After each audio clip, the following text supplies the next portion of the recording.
1800 hours Pakistan Standard Time. Assalamu alaikum. This is Radio Pakistan. The news read by Daman Zaman. The headlines. The foreign minister says Pakistan will continue advancing international efforts to protect individuals against discrimination and violence based on religion or belief. China has expressed readiness to work with Pakistan to jointly promote cooperation among regional countries. The advisor to the Prime Minister on accountability says the government is utilizing all legal means to bring back PMLN leader Mohammad Nawaz Sharif to Pakistan. Pakistan has urged the world community to prosecute Indian civil and military personnel for the worst form of state terrorism perpetrated against the people of illegally occupied Jammu and Kashmir. In the Indian illegally occupied Jammu and Kashmir, the Indian troops in their fresh act of state terrorism martyred another Kashmiri youth in Baramulla district today.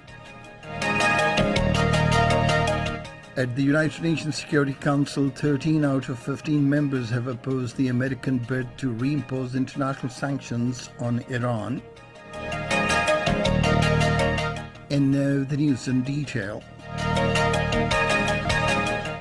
The Foreign Minister Shah Mahmood Qureshi has expressed the resolve that Pakistan will continue advancing international efforts to protect individuals against xenophobia, discrimination, stigmatization, and incitement to violence based on religion or belief. In his message on the International Day commemorating the victims of acts of violence based on religion or belief, he said there is a disproportionate growth in hate speech and stigmatization of Muslim communities leading to acts of violence.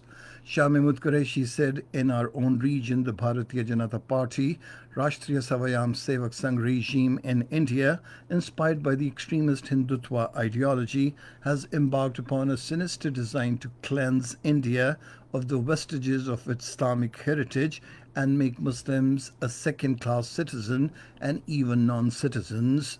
He said the world must call on India to immediately lift its inhuman military siege in the Indian illegally occupied Jammu and Kashmir. The foreign minister said for over a year the people of occupied territory have been deprived of all fundamental freedoms and India must be held accountable for its serious crimes against the Kashmiri people. The Director General Strategic Plans Division, Lieutenant General Nadeem Zaki Manj, called on Prime Minister Imran Khan in Islamabad today. During the meeting, he briefed the Prime Minister regarding initiatives of the Strategic Plans Division. The Prime Minister appreciated the role and contributions of the Strategic Plans Division.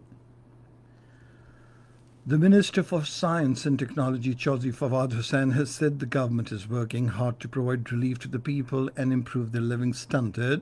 Talking to news persons in Islamabad today, he said measures are being taken to bring down the prices of essential commodities and inflation in the country. He asked the opposition to play its role for the common agenda of socio-economic development in the country.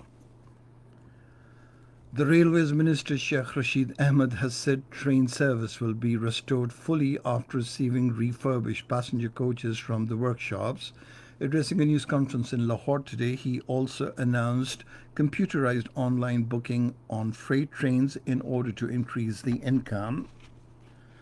The ambassador of China to Pakistan, Zhao Xing, has reaffirmed the commitment to add value to China-Pakistan economic corridor.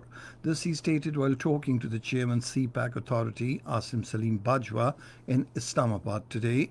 On behalf of the Chinese government, the Chinese ambassador also expressed the resolve to bring dividends of the mega project to the people of both China and Pakistan.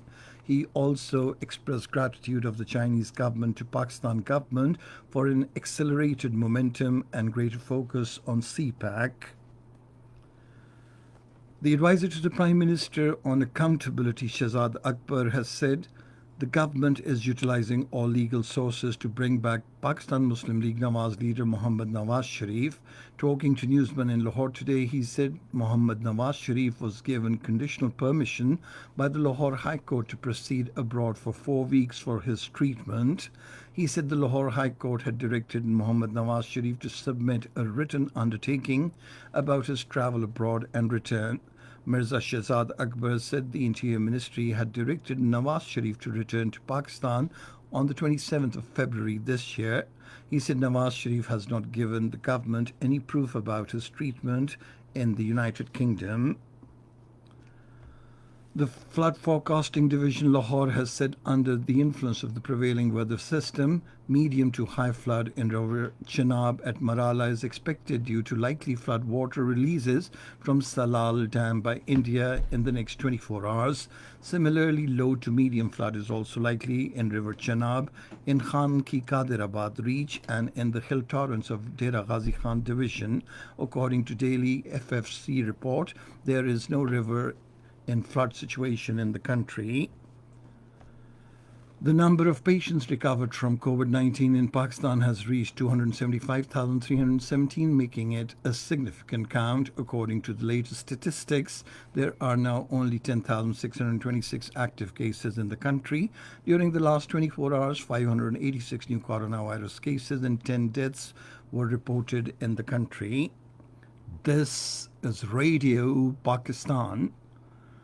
The President, Dr. Arif Alvi, has congratulated the Turkish leadership and people as the country announced making the biggest natural gas discovery in the Black Sea. The amount of gas reserves in the discovered field could meet Turkey's total gas consumption for 7 to 8 years without any additional gas imports. In the felicitation message, the president said Pakistan must congratulate their friends, President Recep Tayyip Erdogan and the people of Turkey, on their biggest natural gas discovery in the Black Sea. Pakistan has urged the world community to prosecute Indian civil and military personnel for the worst form of state terrorism perpetrated against the oppressed people of Indian illegally occupied Jammu and Kashmir. In a statement, Pakistan's permanent representative to the United Nations, Munir Akram, said over 100,000 Kashmiris have lost their lives, 22,000 women widowed and molested, and hundreds of thousands of children martyred by India. Meanwhile, Pakistan's ambassador to the United Nations, Munir Akram, had a productive meeting with the President-elect of the United Nations General Assembly, Volkan Bozkir, ahead of next month's 75th session of the 193-member Assembly. Volkan Bozkir, a veteran Turkish diplomat, will assume the office at the United Nations General Assembly President on the 15th of next month. In the Indian illegally occupied Jammu and Kashmir, the Indian troops in their fresh act of state terrorism martyred one Kashmiri youth in Baramulla district today. The troops martyred the youths during a cordon and search operation at Chakke Salusa in Kariri area of the district. A report released by the Kashmir Media Service says religious minorities are being persistently hounded in India under the fascist Modi regime. The report has been released on the occasion of the International Day commemorating victims of acts of violence based on religion or belief being observed today. The report said India has snatched every right of the Kashmiris, including their religious freedom. It said Narendra Modi-led fascist government's moves to change the demographic composition of the occupied territory is a proof of the fact that India targets people because of their faith. 13 out of 15 members of the United Nations Security Council have opposed the American bid to reimpose international sanctions on Iran.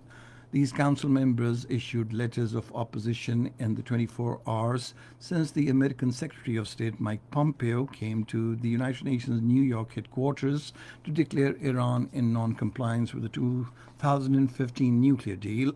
The Security Council members opposing the American bid argued that Washington has no standing to trigger these sanctions because it quit the nuclear deal 2 years ago.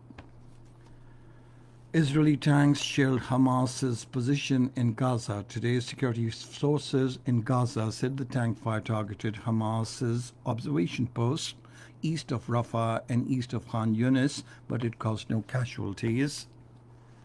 The Gulf Cooperation Council has welcomed the ceasefire announcement in Libya. In a statement, the GCC Secretary General Naif Falah Mubarak Al Hajraf called on all the parties to adhere to this constructive step and urgently engage in political dialogue. Libya's internationally recognized government in Tripoli announced the ceasefire yesterday, and the leader of a rival parliament in eastern Libya also appealed for a halt to hostilities. And now cricket. On the second day of the third test against Pakistan at Southampton, England in the first innings with 373 runs for the loss of 4 wickets at lunch today. And finally, the weather. Rain, wind, thunder showers are expected in Upper Khyber Pakhtunkhwa, Lower Sindh, Northeast Balochistan and Kashmir, while at isolated places in Northeast Punjab, Kashmir and its adjoining areas during the next 12 hours. And that is the end of this news bulletin.